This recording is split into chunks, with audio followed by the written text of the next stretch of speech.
The Selfish Path to Romance. Download Chapter 1 for free at drkenner.com. Scott, you're dealing with some procrastination problems? Yes, how are you? Very good. Yes, that's in a nutshell, which from that, it just has a ripple effect in many areas. Okay, and tell me, can you give me a snapshot view of what's going on, what you know about yourself, where you're procrastinating? Okay. I don't want to switch gears here, but it all ties into being unemployed for a year, laid off, self-esteem issues, lack of doing paperwork, it piling up, failure to look at call creditors when I don't have a cent to pay, paying co insurance, actually thrown out of the house, a marriage that's going south. Okay, all the kids way back at all? into the house. You've got kids? Do you have any children? They're gone. I've been married for 30 years. Okay. And she's thrown you out of the house and then accepted you back in? Right, and it's going that direction again. But it was just really hard. And then I came back and then found out she's diagnosed with cancer. So I went through all that with her, which being unemployed was a good thing at that time because I was there, but still have the reality of bills. And are you working, Scott? Are you working now? I am. Okay. I am now. So you're employed now, and now it's getting your life back in order. How long have you been employed for? 4 months. 4 months. And have you found any of your self-respect returning at all? Self-respect as far as returning back to work? Returning back to work, it sounds like you had just a total collapse of confidence. You were out of work for a period of time, and you ended up not using that as an opportunity to get your house in order, but it kind of just ricocheted through your whole life, and you just let go of the reins. Right. There was just nothing I could do. If creditors call, I don't have it. I'm paying the house payment and insurance for medical, and it's just draining me. I ignore it. Okay, so when you ignore it, when you ran the experiment of ignoring it, and what did you discover? What toll did it have? Well, again, I'm outside the door. Okay, that's a good metaphor. That's a good way to hold it in your mind. Outside the door, meaning your wife kicks you out, and you're not a happy camper. So a failure in life, right? And when have you not been a failure? Again, very briefly, when did you have a period of time in your life when you did not feel like a failure, but you felt more on the ball and confident? Probably in the years ago, you mean? Any time in your life. 15 years ago. 15 years ago. And what was the essence? What was going on then? I had a job that I felt that filled who I was. Yeah. It was more who I was, and I was out in front of public, and I enjoyed what I was doing. Okay, so the question is what? How to rebuild that? How to recapture that? Oh, yeah. Okay. It's totally gone, everything. So the fact that you once had it means that someplace in your subconscious you've stored away information of how to lead your life better. You need to know that about yourself. You haven't always been what you damn yourself in your worst moments, a loser, right? Right. And so you want to project forward. If you project forward in a catastrophic way, you'll picture yourself what?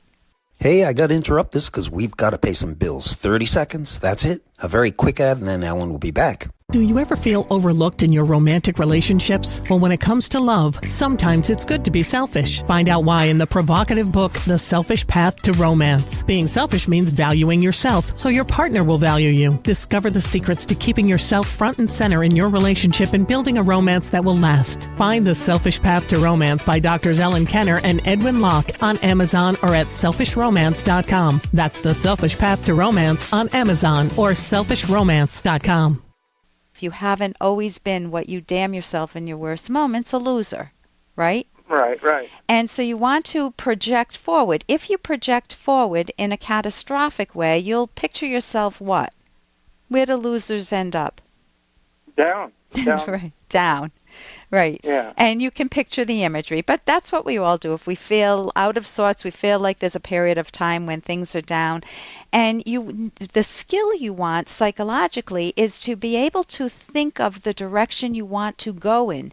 I call it sometimes think ideal. Think of a very good or a reasonable, it doesn't have to be that you become a NASA space scientist, but think of a reasonable outcome of rebuilding your life so that you can look back at this period and talk in past tense.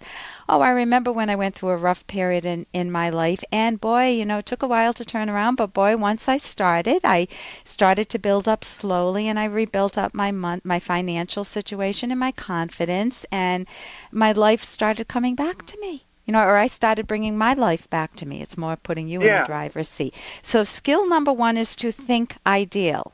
You think of how to capture a view of yourself instead of catastrophizing. Set a goal for yourself, a mental picture, a mental goal. Then you want to be very kind to yourself. Nobody can accomplish everything all at once. In your marriage, how could you make the very next step towards rebuilding the trust, rebuilding the relationship? Just a small little step. This is the skill called next action. If I'm packing for a trip, I ask myself, well, what's the next action I need to take? Well, I need to get my socks. So I get my socks. That's a doable task, rather than I need to pack everything all at once. So you break it down into bite-sized pieces. What is the next piece? What's the next action you could take with your wife that would bring you more towards the ideal? Well, succeeding at conquering those taking the information of facts from the bite sizes and just kind of work on them. Okay. Go away. Which ones? The financial problems? Is that her biggest complaint? Is it that she doesn't feel close with you anymore? She doesn't. What's going on? She does not. She feels. She literally hates me. She hates you. Can't stand to look at me and oh man. Try to get out. I can't. Get a house. Hey, we can't afford selling a house. Number one, we have. So you're trapped together Number two, financially. Huh? It sounds like you're trapped financially because you can't afford any major move. You can't afford a divorce at this point? I can't even do that. I'm like a deer looking into the headlights. I'm just kind of like, whoa, I just need to... It was like a recording, a loop recording that just keeps repeating itself when she's telling me about who I am. That's really hard then. I think sometimes in those cases to separate would be better, but if you don't have the finances to do that, to try to keep your thinking about your future, that ideal I talked about, independent from her. There are a few books that I would like to recommend. You can go to my website, drkenner.com. One is How to Get Control of Your Time and Your Life. It's a very skinny, easy read.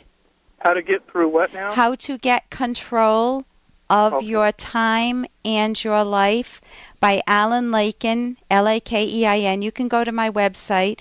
You can also get the book, The Feeling Good Handbook by David Burns.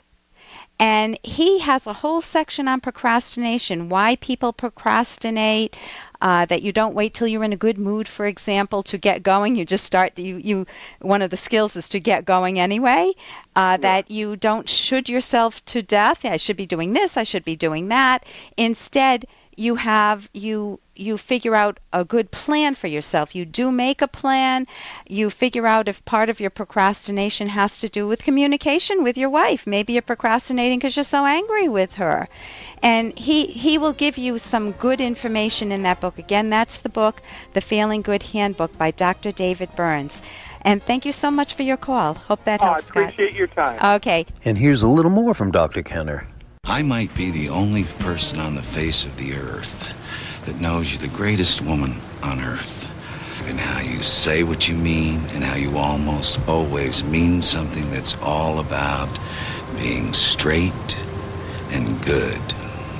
And I think most people miss that about you. And the fact that I get it makes me feel good about me. And I think that is just lovely. That is Jack Nicholson from As Good as It Gets.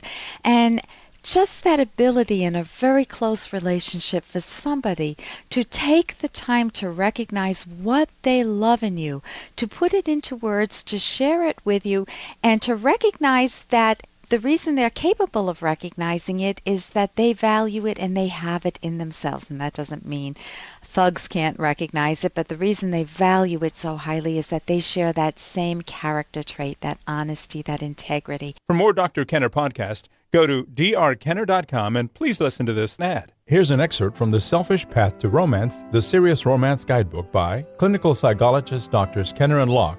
Here are a few assertiveness tips that may help you express yourself more effectively. 1. Limit your complaint to the most pressing issue. Deal with one issue at a time using examples as needed, and make it the most important one. Overwhelming your partner with a litany of complaints will shut down the conversation abruptly. No one can manage even 3 issues at once.